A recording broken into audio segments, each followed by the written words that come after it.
Hey BCom and BBA students. Looking for FY UGP classes for BCom and BBA. Looking for summarized notes. Need university updates and exam preparation methods. Do you want all this for free? Join our WhatsApp channel now.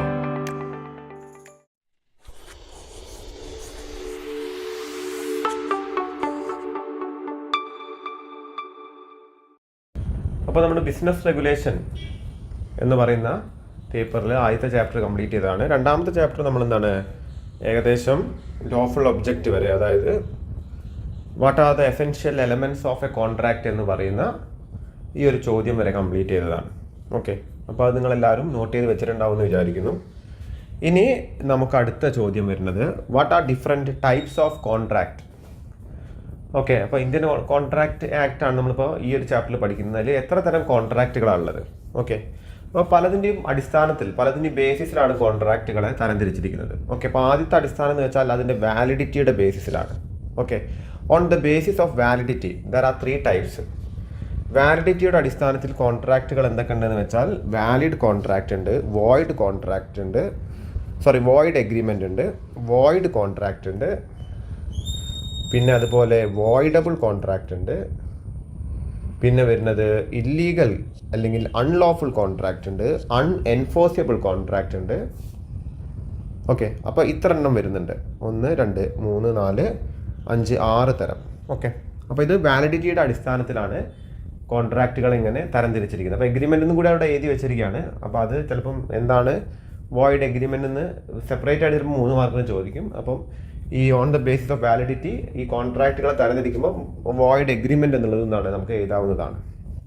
അപ്പോൾ ആദ്യം തന്നെ നമുക്ക് valid contract. അപ്പോൾ valid എന്നുള്ള പേര് കേൾക്കുമ്പോൾ തന്നെ നിങ്ങൾക്ക് മനസ്സിലാവുന്നുണ്ടാവും നിയമസാധ്യത ഉള്ള കോൺട്രാക്റ്റുകൾ. Okay, an agreement that is enforceable by law is a valid contract. അപ്പോൾ നമ്മളൊരു കോൺട്രാക്റ്റിൽ ഏർപ്പെട്ടു, ആ കോൺട്രാക്റ്റിൽ ഒരാൾ ഭംഗം വരുത്തി ആ കോൺട്രാക്റ്റ് നിറവേറ്റുന്നില്ലെങ്കിൽ നമുക്ക് നിയമപരമായിട്ട് മുന്നോട്ട് പോകാൻ സാധിക്കുന്നത് നമ്മുടെ ഭാഗത്ത് ന്യായമുള്ള നിയമത്തിൻ്റെ പരിരക്ഷ കിട്ടുന്ന കോൺട്രാക്റ്റുകളാണ് valid contract. It contains all the essential elements of a contract. It satisfy all legal requirements lay down in section 10 of the act. അപ്പോൾ സെക്ഷൻ 10 പ്രകാരം വരുന്ന എല്ലാ മാനദണ്ഡങ്ങളും എന്താണ് ഈ വാലിഡ് കോൺട്രാക്റ്റിൽ വരുന്നുണ്ട്. ഇനി വോയിഡ് എഗ്രിമെൻ്റ് ആണ്. അത് സെക്ഷൻ 2 സബ്സെക്ഷൻ ജിയിലാണ് ഡിഫൈൻ ചെയ്തിരിക്കുന്നത്. An agreement not enforceable by law is said to be void. Void എന്ന് വെച്ചാൽ നമുക്ക് നിയമസാധ്യത ഇല്ലാത്ത എഗ്രിമെൻറ്റുകൾ.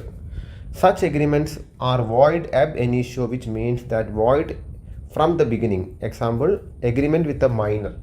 നമ്മൾ പ്രായപൂർത്തിയാവാത്ത ഒരാളുമായിട്ടോ അല്ലെങ്കിൽ മാനസിക സ്ഥിതി ശരിയില്ലാത്ത അല്ലെങ്കിൽ എന്താണ് മെൻ്റൽ പ്രോബ്ലം ഉള്ള ഒരാളുമായിട്ടൊക്കെ ഒരു എഗ്രിമെൻറ്റിലേക്ക് പോയി കഴിഞ്ഞാൽ അബ് ഇനീഷ്യോ എന്ന് വെച്ചാൽ തുടക്കം മുതൽ ആ എഗ്രിമെൻ്റ് എന്താണ് വോയിഡാണ്. നമുക്ക് നിയമസാധ്യത ഇതിന് കിട്ടില്ല, അല്ല നിയമപരമായിട്ട് എന്തില്ല അതിനൊരു പിൻബലം കിട്ടില്ല. അപ്പോൾ അത്തരം എഗ്രിമെൻറ്റുകൾ വോയിഡ് എന്ന് വെച്ചാൽ എന്താണ് നിയമപരമായിട്ട് യാതൊരു പിന്തുണയും കിട്ടാത്ത എഗ്രിമെൻറ്റുകൾ. ഓക്കെ, അപ്പോൾ അത്തരം എഗ്രിമെൻറ്റുകളാണ് വോയിഡ് എഗ്രിമെൻറ്റ്. ഇനി അടുത്തത് വോയിഡ് കോൺട്രാക്റ്റ് ആണ്. അപ്പോൾ സെക്ഷൻ 2 സബ്സെക്ഷൻ ജെ, ഇവിടെ നിങ്ങൾ ശ്രദ്ധിക്കുക, ഞാൻ പറഞ്ഞത് 2, ഇതാണ് സബ്സെക്ഷൻ ജെ എന്ന് വെച്ചാൽ. Okay, states as follows: a contract which ceases to be enforceable by law becomes void when it ceases to be enforceable. Thus a void contract is one that cannot be enforced by a court of law. Void contracts are valid at the time of their formation, but due to some subsequent issues they become void. അതായത് ഒരു contract ഇപ്പോൾ നമ്മൾ പറയുകയാണ്, ഇപ്പോൾ പെട്ടെന്ന് നിയമപരമായിട്ട് ഇപ്പോൾ ഇന്ത്യയിൽ സിനിമ നിരോധിച്ചു എന്ന് കരുതുക. അപ്പോൾ നമ്മൾ 2 മാസം മുൻപ് ഒരു സിനിമ ഉണ്ടാക്കാൻ ഒരു എഗ്രിമെൻ്റ് ഉണ്ടാക്കിയാൽ അതെന്താണ് നിലവിൽ വോയിഡായിട്ട് തീരും. ഓക്കെ, അപ്പോൾ അത് ഉണ്ടാവുന്ന നേരത്ത്, ആ കോൺട്രാക്റ്റ് ഉണ്ടാകുന്ന നേരത്ത് അത് വാലിഡ് ആയിരിക്കും, പിന്നീട് അതെന്താണ് വോയിഡായിട്ട് മാറുക. അതിന് എൻഫോഴ്സിബിലിറ്റി ബൈ ലോ കിട്ടാതിരിക്കുക. ഓക്കെ, അത് സെക്ഷൻ 2 സബ്സെക്ഷൻ ജെയിലാണ് പറഞ്ഞത്. A contract which ceases to be enforceable by law becomes void when it ceases to be enforceable. Ceases എന്ന് വെച്ചാൽ എന്താണ്? സീസ് എന്ന് വെച്ചാൽ അത് തടസ്സപ്പെടുക എന്നുള്ളതാണ്. സീസ് എന്ന് വെച്ചാൽ എന്താണ്? നമ്മളത് മുടങ്ങി പോവുക എന്നുള്ളതാണ്. ഒരു കോൺട്രാക്റ്റിന് എൻഫോഴ്സിബിലിറ്റി മുടങ്ങി പോവുക, അതിനുശേഷം എന്താണ് അത് എൻഫോഴ്സിബിൾ അല്ലാതെ തീരാം. ഓക്കെ, അതാണ് വോയിഡ് കോൺട്രാക്റ്റിൽ. ഇതൊക്കെ സെപ്പറേറ്റ് ആയിട്ട് നിങ്ങളുടെ 3 മാർക്കിന് ചോദിക്കാനും ചാൻസ് ഉണ്ട്, ശ്രദ്ധിക്കാം. പിന്നെ വരുന്നതാണ് വോയിഡബിൾ കോൺട്രാക്റ്റ്. അതെന്താണ്? According to section 2 subsection I, an agreement which is enforceable by law at the option of one or more of the parties thereto but not at the option of other or others is a voidable contract. അപ്പോൾ നമ്മൾ പറയുന്നു, 2 പേര് തമ്മിൽ ഒരു കോൺട്രാക്റ്റിൽ ഏർപ്പെട്ടു. ഒരാൾ എന്താണ് അയാളുടെ അടിസ്ഥാനത്തിൽ, അത് ഏതെങ്കിലും ഒരാളുടെ പേരിൽ, അതായത് അയാളുടെ ഒരു വാക്കിൻ്റെ പുറത്ത് വേണമെങ്കിൽ അതിന് വോയിഡും വോയിഡബിൾ അല്ലാതെ ഇരിക്കാം. ഇപ്പോൾ 2 പേര് തമ്മിലൊരു തൊഴിൽ തർക്കം അല്ലെങ്കിൽ തൊഴിൽപരമായിട്ട് ഒരു രേഖ അല്ലെങ്കിൽ ഒരു എഗ്രിമെൻറ്റിലേക്ക് ഏർപ്പെട്ടു. അപ്പോൾ അതിന് പറയണ ഒരാൾ 5 വർഷം ഇവിടെ ജോലി ചെയ്യണമെന്ന് പറയാണ്. അപ്പം അയാൾക്ക് മറ്റേ ആൾ പറയാണ്, അപ്പം മറ്റേ ആളുടെ കയ്യിലാണ്. അതായത് ഇപ്പോൾ എംപ്ലോയീൻ്റെ അടുത്ത് ഒരിക്കലും നമ്മുടെ നാട്ടിലൊന്നും ഈ പറയുന്ന പോലെ ഇത്ര കാലം ഇവിടെ ജോലി ചെയ്യണമെന്ന് പറയാനുള്ള പൂർണ്ണ അധികാരം ഒരു എംപ്ലോയർക്കില്ല. പക്ഷേ ഈ എംപ്ലോയിയുടെ സമ്മതപ്രകാരമാണെങ്കിൽ, എംപ്ലോയി പറയാണ് ആ അഗ്രിമെൻറ്റിൽ കുഴപ്പമില്ല എന്ന് എഴുതി കൊടുക്കുകയാണെങ്കിൽ ആ ഒരു എഗ്രിമെൻറ്റ് അല്ലെങ്കിൽ കോൺട്രാക്റ്റ് വാലിഡ് ആവും. അല്ലാന്നുണ്ടെങ്കിൽ വോയിഡ് ആവും. നമ്മൾ ആദ്യം ഒന്ന് ഒപ്പിട്ട് എടുത്തു, നമ്മൾ പറയണ അറിഞ്ഞില്ലായിരുന്നു അത് സംഗതി ഒപ്പിട്ടത് നമ്മളെ കൊണ്ട് പറ്റിച്ച് ഒപ്പിട്ടാന്ന് പറയുകയാണെങ്കിൽ അത് വോയിഡാണ്. ഇനി വേറൊരു പാർട്ടി വരാണ്, ഈ ഒരു സ്ഥാപനത്തിൽ നിങ്ങൾ എംപ്ലോയീസിനെ കൊണ്ട് ഒപ്പിടിക്കുന്നുണ്ട്, 5 വർഷം അവർ ജോലി ചെയ്യണമെന്ന് ഒപ്പിടിക്കുന്നുണ്ട്. എംപ്ലോയീസ് പറയാണ് കുഴപ്പമില്ല, ഞങ്ങളതിന് പൂർണ്ണ സമ്മതത്തോടു കൂടി ഒപ്പിട്ട് കൊടുത്താന്ന് പറയുമ്പോൾ അത് വാലിഡാണ്. അപ്പോൾ ഈ ഒപ്പിട്ട ആൾക്കാർ, അതായത് കോൺട്രാക്റ്റിംഗ് പാർട്ടീസിൻ്റെ വാക്കിൻ്റെ പുറത്ത് അല്ലെങ്കിൽ അവർ കൊടുക്കുന്ന എക്നോളജ്മെൻറ്റിൻ്റെ പുറത്ത് ഒരു കോൺട്രാക്റ്റ് വോയിഡ് ആവാം. അത്തരം കോൺട്രാക്റ്റുകളാണ് വോയിഡബിൾ കോൺട്രാക്റ്റ് എന്ന് പറയുന്നത്. Okay, according to section 2 subsection I, an agreement which is enforceable by law at the option of one or more parties thereto but not at the option of other or others is a voidable contract. പിന്നെന്താണ്? Illegal അല്ലെങ്കിൽ unlawful contract ആണ്. അത് നമ്മൾ തുടക്കം മുതൽ, ഇപ്പോൾ കഞ്ചാവ് വിൽക്കാനൊരു contract 2 പേര് തമ്മിൽ ഏർപ്പെട്ട് കഴിഞ്ഞാൽ അത് ഇല്ലീഗൽ കോൺട്രാക്റ്റ് ആണ്, അല്ലേ? നമ്മൾ സാധാരണ ഇപ്പം എന്തെങ്കിലും ഇലക്ട്രോണിക് സാധനം വിൽക്കാനുള്ളൊരു എഗ്രിമെൻറ്റ് പോലെയല്ല. പിന്നെ അൺഎൻഫോഴ്സിബിൾ കോൺട്രാക്റ്റ് ആണ്. ചില ടെക്നിക്കൽ ഡിഫിക്കൽട്ടി കാരണം ചില കോൺട്രാക്റ്റുകൾ നിയമപരമായിട്ട് എല്ലാം ശരിയായിരിക്കും, പക്ഷെ ചില വാക്കുകൾ തെറ്റിപ്പോവേ അങ്ങനെയൊക്കെ വരുമ്പോൾ ചില കോൺട്രാക്റ്റുകൾ നിയമം പ്രകാരം നമുക്ക് കോടതിയിൽ പോകാൻ സാധിക്കാതെ വരും, അല്ലെങ്കിൽ ഡേറ്റ് ഇട്ട് മാറിപ്പോവുക അങ്ങനെയൊക്കെ വന്നു കഴിഞ്ഞാൽ, അപ്പോൾ അത്തരം കോൺട്രാക്റ്റുകളാണ് അൺഎൻഫോഴ്സിബിൾ കോൺട്രാക്ട്സ്. ഓക്കെ, ഇനി നമ്മളിതൊക്കെ കണ്ട് വാലിഡിറ്റിൻ്റെ ബേസിലാണ്. ഇനി on the basis of formation ആണ്. ഒരു കോൺട്രാക്റ്റ് ഉണ്ടാവുന്നതിൻ്റെ ബേസിസിൽ എങ്ങനെയാണ് അതിനെന്ത് ചെയ്യുന്നത്, തരംതിരിക്കുന്നത്, അതിൻ്റെ ക്ലാസിഫിക്കേഷൻ എങ്ങനെയാണ് വരുന്നത്. അപ്പോൾ ഫോർമേഷൻ അത് ഉണ്ടാകുന്ന സമയത്തുള്ളതിൻ്റെ അടിസ്ഥാനത്തിൽ ഒന്ന് എക്സ്പ്രസ് കോൺട്രാക്റ്റ് ആണ്. അതിൽ പറഞ്ഞ് a contract made through words either oral or written is called an express contract. അതായത് ഒരു കോൺട്രാക്റ്റ് നമ്മൾ വാക്കാലെയോ അല്ലെങ്കിൽ എഴുതിയിട്ടോ നമ്മളൊരു കോൺട്രാക്റ്റ് ഏർപ്പെടുകയാണ്. അത്തരം കോൺട്രാക്റ്റുകളാണ് express contract. Section 9 of the act provides that if a proposal or acceptance of any promise is made in words, the promise is said to be express. നമ്മൾ വാക്കാലെയോ പബ്ലിക്കായിട്ട് നമ്മൾ ഓഫർ കൊടുക്കുകയാണ്, അല്ലേ, ജനങ്ങൾക്ക് ഇന്നത് ചെയ്തോളാന്ന് പറയുമ്പോൾ അതൊരു ഓറൽ കോൺട്രാക്റ്റ് ആണ്, എക്സ്പ്രസ് ആണ്. പക്ഷേ റിട്ടേൺ ആയിട്ട് നമ്മൾ എഴുതി കൊടുക്കുകയാണ്, അല്ലേ, അതെന്താണ്? റിട്ടേൺ കോൺട്രാക്റ്റ് ആണ്. അതിനൊരു ഉദാഹരണം താഴെ എഴുതിയിട്ടുണ്ട്. A writes to B, I am prepared to sell my car for a sum of rupees 1 lakh. B accepts A's offer by a phone call. The contract is termed as an express contract. Okay, ഇപ്പോൾ ഒരാൾ എഴുതി കൊടുത്തു, ഒരാൾ phone വിളിച്ച് പറഞ്ഞു ശരി എന്നുള്ളത്, മറ്റൊരാൾ റെക്കോർഡ് ചെയ്ത് വെച്ചിട്ടുണ്ടെങ്കിൽ അതിന് തെളിവുണ്ട്. അപ്പോൾ ഒരു എക്സ്പ്രസ് കോൺട്രാക്റ്റ് ആണ്. പിന്നെ ക്വാസി കോൺട്രാക്റ്റ് ആണ്. ക്വാസി എന്ന് വെച്ചാൽ അർദ്ധ കോൺട്രാക്റ്റാണ് തോന്നിപ്പിക്കുന്നത്. In certain circumstances the law itself creates legal rights and obligations between parties. It is not a full-fledged contract. It is created and imposed by parties. It is also known as constructive contracts. Suppose, for example, A supplies B a child with necessities suitable for his condition in life. A is entitled to be reimbursed from B's property. അതായത് ബീൻ്റെ കുട്ടിക്ക് വേണ്ടി A എന്തെങ്കിലും കൊടുത്തിട്ടുണ്ടെങ്കിൽ എക്ക് വേണമെങ്കിൽ ബീൻ്റെ കയ്യിൽ നിന്ന് ഈ കൊടുത്ത പൈസ അയാളുടെ പ്രോപ്പർട്ടിയിൽ നിന്ന് ഈടാക്കാവുന്നതാണ്. ഓക്കെ, അപ്പോൾ അത്തരം കോൺട്രാക്റ്റുകളാണ് ക്വാസി കോൺട്രാക്റ്റുകൾ. അപ്പോൾ അവിടെ കോൺട്രാക്റ്റ് ആണ് നമ്മൾ തോന്നിപ്പിക്കുന്ന കാര്യങ്ങളാണ്. പിന്നെ ഇംപ്ലൈഡ് കോൺട്രാക്റ്റുകളാണ്. A contract not made through words and made through the conduct of parties or circumstances. ഇപ്പോൾ ചില കോൺട്രാക്റ്റുകൾ നമ്മളെന്താണ് വാക്കാൽ പറയണ്ട, അപ്പോൾ അത് ചില ആൾക്കാരുടെ ആക്ഷൻ, അവർ ചെയ്യുന്ന പ്രവൃത്തി മൂലം നമുക്ക് എന്താണ് തിരിച്ചറിയാൻ സാധിക്കും. അത്തരം കോൺട്രാക്റ്റുകളാണ് ഇംപ്ലൈഡ് കോൺട്രാക്ട്. അതിൻ്റെ എക്സാമ്പിൾ എന്താണ്? A takes a seat in a bus. There is an implied contract that he will pay the prescribed fare for taking him to his destination. അപ്പോൾ അതായത് ഒരു ബസ്സിൽ കയറി അവിടെ ഇരുന്നു, അപ്പോൾ പിന്നെ ആ കോൺട്രാക്റ്റ് അവിടെ ഉണ്ടായി കഴിഞ്ഞാൽ ഇംപ്ലൈഡ് കോൺട്രാക്റ്റ് ആണ്. പിന്നെ അതെന്ത് കൊടുക്കണം? നമ്മൾ ബസ് ചാർജ് കൊടുത്തേ പറ്റുള്ളൂ. ബസ്സിൽ യാത്രയും തുടങ്ങി, പിന്നെ നമ്മൾ ബസ് ചാർജ് കൊടുക്കുന്നില്ല എന്ന് പറഞ്ഞാൽ ശരിയില്ല. ഓക്കെ, അപ്പോൾ അതൊരു ഇംപ്ലൈഡ് കോൺട്രാക്റ്റ് ആണ്, അതവിടെ എഴുതി വെക്കേണ്ട കാര്യമില്ല. പിന്നെ on the basis of execution ആണ് ഒരു കോൺട്രാക്റ്റിൻ്റെ എന്താണ് എക്സിക്യൂഷൻ്റെ അടിസ്ഥാനത്തിൽ, അതായത് അത് നടപ്പാക്കുന്ന രീതി ഒന്ന് എക്സിക്യൂട്ടഡ് കോൺട്രാക്റ്റ് ആണ്. കോൺട്രാക്റ്റ് നമ്മൾ സ്ഥലം വിൽക്കാൻ വെച്ചു, രണ്ടുപേര് കോൺട്രാക്റ്റിൽ ഏർപ്പെട്ടു, ഒരാൾ പൈസ കൊടുത്തു, സ്ഥലം വിറ്റു, എഴുതി കൊടുത്തു, അത് എക്സിക്യൂട്ടഡ് കോൺട്രാക്റ്റ് ആണ്. കോൺട്രാക്റ്റ് ചെയ്ത് കഴിഞ്ഞു.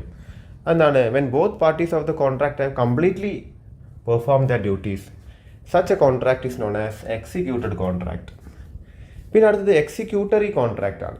Okay, when one or both the parties of the contract to the contract still have to perform their share of obligation in the future. അത് എക്സിക്യൂട്ടറി കോൺട്രാക്റ്റ് ആണ്. ഏതെങ്കിലും രണ്ട് പാർട്ടീസോ അല്ലെങ്കിൽ ഒരാളോ നമ്മൾ സ്ഥലം എഴുതി കൊടുത്ത് പൈസ കിട്ടിയിട്ടില്ല, അല്ലെങ്കിൽ പൈസ ഒന്നും സ്ഥലം എഴുതി കൊടുത്തിട്ടില്ല. അപ്പം ചിലപ്പോൾ രണ്ടുപേരും എന്താണ് കോൺട്രാക്റ്റിൽ ഏർപ്പെട്ടുള്ളൂ, രണ്ടുപേരും അങ്ങോട്ടും ഇങ്ങോട്ടും ചെയ്തില്ല, അവരെ പ്രോമിസ് നിറവേറ്റിയിട്ടില്ല. അങ്ങനെ വരുമ്പോൾ അത് എക്സിക്യൂട്ടറി കോൺട്രാക്റ്റ് ആണ്. ഓക്കെ, ആരും അങ്ങോട്ടും ഇങ്ങോട്ടും ഫുള്ളായിട്ട് കംപ്ലീറ്റ് ആക്കിയിട്ടില്ല. അത് യൂണിലാറ്ററലും ആവാം, ബൈലാറ്ററലും ആവാം. യൂണിലാറ്ററൽ എന്ന് വെച്ചാൽ ഏതെങ്കിലും ഒരു വ്യക്തിയാണ് കൊടുക്കാതിരിക്കുന്നത്, ബൈലാറ്ററൽ എന്ന് വെച്ചാൽ രണ്ടുപേരും എന്താണ് കൊടുത്തിട്ടില്ല. Okay, when both parties of contract still have to perform their share of obligation. Okay, അപ്പോൾ ഇതാണ് കോൺട്രാക്റ്റിൻ്റെ തരങ്ങൾ. ഇമ്പോർട്ടൻ്റ് ആണ്, ഇത് ചോദിക്കുകയാണെങ്കിൽ ഇപ്പോൾ എസ് ആയിട്ട് പോലും ചോദിക്കാൻ ചാൻസ് ഉണ്ട്. ഓക്കെ, ശ്രദ്ധിക്കുക. ഇനി അടുത്തതാണ് ഡിഫറൻസ് ബിറ്റ്വീൻസ്. ഇത് വളരെ ഇമ്പോർട്ടൻ്റ് ആണ്, 5 മാർക്കിന് എപ്പോഴും ചോദിക്കുന്നതാണ്. ഇതിൽ ഏതെങ്കിലും ഒരു ചോദ്യം നിർബന്ധമായിട്ടും എക്സാമിന് വരും. Okay, so what is the difference between agreement and contract? Okay, അപ്പോൾ ഓരോന്നിൻ്റെ ഡിഫറൻസ് വളരെ ഇമ്പോർട്ടൻ്റ് ആണ്, ഏതെങ്കിലും ഒന്നും എന്തായാലും ചോദിക്കും. അപ്പോൾ ആദ്യം ചോദിച്ചിരിക്കുന്നത് നമ്മുടെ എഗ്രിമെൻറ്റും കോൺട്രാക്റ്റും തമ്മിലുള്ള ഡിഫറൻസ് ആണ്. ഓക്കെ, അപ്പോൾ എഗ്രിമെൻറ്റും കോൺട്രാക്റ്റ്. അപ്പോൾ ഇവിടെ പറയുന്നത് കോൺട്രാക്റ്റ് എന്താണ്? Contract is an agreement enforceable by law. അതിൻ്റെ മീനിങ് ആണ് എഗ്രിമെൻറ്റ് എന്താണ്? Every promise and set of promises forming the consideration for each other. അതായത് ഒരു രണ്ട് പേര് തമ്മിൽ എന്താണ് അങ്ങോട്ടും ഇങ്ങോട്ടും ഒരു പ്രോമിസ് വെക്കുന്നു, രണ്ടും അങ്ങോട്ടും ഇങ്ങോട്ടും കൺസിഡറേഷൻ, അതാണ് എഗ്രിമെൻറ്റ്. അതിൻ്റെ രണ്ടിൻ്റെ മീനിങ് ആണ് ആദ്യം എഴുതുന്നത്. പിന്നെ എന്താണ്? Agreement is A sum total of offer and acceptance. ഒരു എഗ്രിമെൻറ്റ് എന്തുണ്ടാവണം? ഒരു ഓഫർ ഉണ്ടാവണം, ഒരു ആക്സെപ്റ്റൻസ് ഉണ്ടാവണം. കോൺട്രാക്ട് എന്താണ്? Sum total of agreement and it's enforceability. ഒരു എഗ്രിമെൻറ്റ് ഉണ്ടാവണം, അത് ലോഫുള്ളി എൻഫോഴ്സിബിൾ ആയിരിക്കണം. ഇതാണ് കോൺട്രാക്ട് എന്ന് വെച്ചാൽ. എഗ്രിമെൻറ്റ് എന്താണ്? It's wider term including both legal and social agreement. അതൊരു വൈഡർ ടേം ആണ്. കോൺട്രാക്ട് എന്താണ്? It is used in a narrow sense. അത് വളരെ നാരോ ആയിട്ടാണ് കോൺട്രാക്ട് യൂസ് ചെയ്യുന്നത്. എഗ്രിമെൻറ്റ് എന്താണ്? It may not create legal obligation. ഇത് ലീഗൽ ഒബ്ലിഗേഷൻ ക്രിയേറ്റ് ചെയ്യുന്നില്ല. Contract always create legal obligation. ഇത് ലീഗൽ ഒബ്ലിഗേഷൻ ക്രിയേറ്റ് ചെയ്യുന്നുണ്ട്. എഗ്രിമെൻറ്റ് എന്താണ്? All agreement are not contract. എല്ലാ എഗ്രിമെൻറ്റുകളും കോൺട്രാക്റ്റ് അല്ല. എല്ലാ കോൺട്രാക്റ്റുകളും പക്ഷേ എന്താണ്? എഗ്രിമെൻറ്റുമാണ്. ഓക്കെ, അതാണ് എഗ്രിമെൻറ്റും കോൺട്രാക്റ്റും തമ്മിലുള്ള ഡിഫറൻസ്. പിന്നെ വരുന്നത് difference between void agreement and void contract. Void എഗ്രിമെൻറ്റും വോയിഡ് കോൺട്രാക്റ്റും തമ്മിലുള്ള ഡിഫറൻസ് ആദ്യം അതിൻ്റെ എന്താണ് നമ്മുടെ ഈ മീനിങ്ങുകൾ, അതായത് അതിൻ്റെ ഡെഫിനേഷൻ എഴുതുക എന്നുള്ളതാണ്. സെക്ഷൻ 2 സബ്സെക്ഷൻ ജിയിൽ പറഞ്ഞത് defines it as an agreement not enforced by law is set to be void. Void contract, a contract which ceases to be enforceable by law becomes void when it ceases to be enforceable. നമ്മൾ അതിൻ്റെ രണ്ടിൻ്റെ meaning എഴുതിയാണ്, അത് ആദ്യം meaning എഴുതി വെക്കാം. പിന്നെന്താണ്? ഒരു agreement void up ഇനീഷ്യോ ആണ്, അതായത് തുടക്കത്തിൽ തന്നെ വോയിഡാണ്. ഇത് എപ്പോഴാണോ എൻഫോഴ്സിബിൾ അല്ലാത്തത് അത് മുതലാണ് വോയിഡ് ആവുന്നത് കോൺട്രാക്റ്റ്. ഇത് തുടക്കം മുതലേ വോയിഡാണ്. ഇത് എപ്പോഴാണോ എൻഫോഴ്സിബിൾ അല്ലാതായി തീരുന്നത് അപ്പോഴാണിത് വോയിഡ് ആവുന്നത്. ഓക്കെ, അപ്പോൾ ഇത് ചോദിക്കുകയാണെങ്കിൽ 2-3 മാർക്കിനെ ചോദിക്കുള്ളൂ.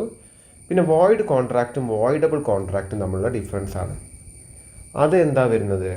വോയിഡ് കോൺട്രാക്റ്റ് അതിൻ്റെ മീനിങ് അല്ലെങ്കിൽ അതിൻ്റെ ആ ഒരു ഡെഫിനിഷൻ എഴുതുക. വോയിഡ് കോൺട്രാക്റ്റ് എന്നാണ് a contract which ceases to be enforceable by law becomes void when it ceases to be enforceable. അതൊക്കെ പഠിച്ചു വെക്കണേ, ഓരോ വേർഡ് ബൈ വേർഡായിട്ട് തന്നെ പഠിച്ചു വെക്കേണ്ട കാര്യങ്ങളാണ്. വോയിഡബിൾ കോൺട്രാക്റ്റ് എന്നാണ് an agreement which is enforceable by law at the option of one or more of the parties thereto, but not at the option of other or others is a voidable contract. Okay.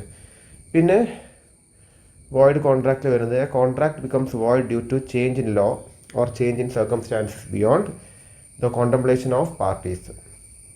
അതായത് എന്താണ്, നിയമം മാറുന്നതിനനുസരിച്ചിട്ടാണ് എന്ത് void contract വോയിഡായി പോകുന്നത്. തുടക്കത്തിലെ void അല്ലത്. Voidable contract എന്താണ്, അത് if the parties was not free, അതായത് ഒരു പാർട്ടി പറയാണ് ഞാൻ ഈ കോൺട്രാക്റ്റിൽ എന്നെ നിർബന്ധപൂർവ്വം പെടുത്തി എന്നൊക്കെ പറയുമ്പോൾ അത് വോയിഡബിൾ ആവുന്നത്. അപ്പോൾ പാർട്ടി പിന്നെ മാറ്റി പറയുമ്പോൾ അത് വീണ്ടും വാലിഡ് ആവും. ഓക്കെ. പിന്നെന്താണ്, no party has option whatsoever and it is not enforceable. അപ്പോൾ ഇവിടെ പാർട്ടീസ് പറഞ്ഞാലൊന്നും പിന്നെ വോയിഡ് കോൺട്രാക്റ്റ് വാലിഡ് ആവില്ല. പക്ഷേ വോയിഡബിൾ കോൺട്രാക്റ്റ് ഒരു പാർട്ടി എന്ന് തിരിച്ച് പറഞ്ഞാൽ അത് വാലിഡായി മാറും. പിന്നെ വോയിഡ് കോൺട്രാക്റ്റ് എന്താണ്, a void contract is void in itself, അത് വോയിഡ് തന്നെയാണ്. ഇതെന്താണ്, can be made valid. Voidable കോൺട്രാക്റ്റിന് വേണമെങ്കിൽ നമുക്ക് വാലിഡ് ആക്കി മാറ്റാം. ഞാൻ നേരത്തെ പറഞ്ഞു അത് പാർട്ടീസ് വിചാരിച്ചാൽ വാലിഡ് ആക്കി മാറ്റാം. അടുത്തത്, what is the difference between void agreement and voidable contract ആണ്. അപ്പോൾ വോയിഡ് എഗ്രിമെൻറ്റും വോയിഡബിൾ കോൺട്രാക്റ്റും. അപ്പോൾ വോയിഡ് എഗ്രിമെൻറ്റ് തുടക്കത്തിലെ എന്താണ് വോയിഡാണ്. ഇതെന്തല്ല, ഇത് ഏതെങ്കിലും പാർട്ടി റിജക്റ്റ് ചെയ്താലേ വോയിഡ് ആവുള്ളൂ. പിന്നെ ഇത് ആര് വിചാരിച്ചാലും പിന്നെ എൻഫോഴ്സ് ചെയ്യാൻ പറ്റില്ല. ഇത് ഒരു പാർട്ടി വിചാരിച്ചാൽ അത് എൻഫോഴ്സ് ചെയ്യാൻ പറ്റും. Third party does not acquire any right. ഇവിടെ തേർഡ് പാർട്ടിക്ക് ഒരു അവകാശമില്ല. ഇവിടെ തേർഡ് പാർട്ടിക്ക് എന്ത് അവകാശമുണ്ട്. ഓക്കെ, വേറൊരാൾക്ക് വന്നിട്ട് പറയാം ഇതിൽ.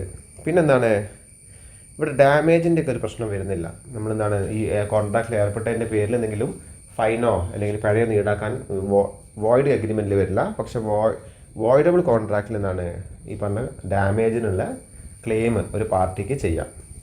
ഓക്കെ. പിന്നെയാണ് നമ്മുടെ വോയിഡ് എഗ്രിമെൻറ്റും ഇല്ലീഗൽ എഗ്രിമെൻറ്റും തമ്മിലുള്ള ഡിഫറൻസ്. അപ്പോൾ ഒന്ന് ലീഗാലിറ്റീൻ്റെ ബേസിൽ വരുന്നുണ്ട്. A void agreement is not prohibited by law. Void agreement എന്താണ്, ലോ അപ്പുറമൊന്നുമല്ല. നമ്മൾ ചിലപ്പോൾ എന്താണ് ഒരു ചെറിയ കുട്ടിയായിട്ട് ഒരു കോൺട്രാക്റ്റിൽ ഏർപ്പെടുന്നത് എന്തല്ല ഇല്ലീഗൽ എന്നല്ല, നമ്മൾ അതിൻ്റെ പേര് ജയിലിൽ പോയില്ല. പക്ഷേ ഇത് പ്രൊഹിബിറ്റഡ് ബൈ ലോ ആണ് അല്ലേ. മയക്കുമരുന്ന് കടത്താനൊരു കോൺട്രാക്റ്റോ അല്ലെങ്കിൽ എഗ്രിമെൻറ്റ് ഉണ്ടാക്കിയാൽ തന്നെ എന്തായി, അത് ഇല്ലീഗലാണ്. പിന്നെ അതിൻ്റെ സ്കോപ്പ് എന്താണ്, void is a wider term than illegal and all void agreements are not necessary. അപ്പോൾ എല്ലാ വോയിഡ് എഗ്രിമെൻറ്റും ഇല്ലീഗൽ അല്ല, ഓൾ ഇല്ലീഗൽ എഗ്രിമെൻറ്റ് വോയിഡ് ആണ്. പിന്നെ അതിൻ്റെ collateral agreement, a collateral agreement to a void agreement is enforceable. ചിലപ്പോൾ ഒരു agreement കൂടെ മറ്റെന്തെങ്കിലും എഗ്രിമെൻറ്റ് ഉണ്ട്. കൊളാട്രൽ മീൻസ് എന്താണ്, അതിൻ്റെ കൂടെ അനുബന്ധമായിട്ട് മറ്റൊരു എഗ്രിമെൻറ്റ് ഉണ്ടെങ്കിൽ മെയിൻ എഗ്രിമെൻറ്റ് ചിലപ്പം വോയിഡ് ആവാം, പക്ഷേ കൂടുതൽ എഗ്രിമെൻറ്റ് ചിലപ്പോൾ വാലിഡ് ആവാം. ഓക്കെ, രണ്ട് എഗ്രിമെൻറ്റ് ഒരുമിച്ച് വരികയാണെങ്കിൽ ഇവിടെ എങ്ങനെ വന്നാലും എന്താണ് എൻഫോഴ്സിബിൾ അല്ല, ലോ അത് അനുവദിക്കില്ല. പിന്നെ no party to a void agreement can be punishable. ഇവിടെ ആരും നമുക്ക് നിയമം മൂലം ശിക്ഷിക്കാൻ പറ്റില്ല വോയിഡ് എഗ്രിമെൻറ്റിൽ അല്ലേ. ഇപ്പോൾ നമ്മൾ ഒരാളുടെ മെൻ്റൽ സ്റ്റേറ്റ് അറിയാതെ അയാളുടെ ഒരു കോൺട്രാക്റ്റിൽ ഏർപ്പെട്ടു, അയാൾക്ക് പിന്നെ നമുക്ക് മനസ്സിലാവുന്ന അയാൾ അൺസൗണ്ട് മൈൻഡാണ്. അപ്പോൾ തന്നെ ആ എഗ്രിമെൻറ്റ് തുടക്കം മുതലേ എഗ്രിമെൻറ്റ് വോയിഡ് ആണെന്നുള്ളൊരു നിയമം വരും. പക്ഷെ നമ്മൾ അതിൽ കുറ്റക്കാരനല്ല. പക്ഷെ ഞാൻ നേരത്തെ പറഞ്ഞു, ഇപ്പോൾ എന്താണ് നമ്മളെന്തെങ്കിലും ഒരു ഇല്ലീഗലായ കാര്യം ചെയ്യാനായിട്ടൊരു എഗ്രിമെൻറ്റിൽ ഏർപ്പെട്ട് കഴിഞ്ഞാൽ അത് നമ്മളെന്താണ് പണിഷബിളാണ്, നമ്മളെന്താണ് ജയിലിൽ കിടക്കേണ്ട സാഹചര്യം ഉണ്ടാകും. ഓക്കെ, അപ്പോൾ ഇതൊക്കെയാണ് നമ്മുടെ രണ്ടാമത്തെ ചാപ്റ്ററിൽ വരുന്നത്. ശ്രദ്ധിക്കുക, നിങ്ങൾ നന്നായിട്ടൊന്ന് വായിച്ചു നോക്കുക. ഓക്കെ.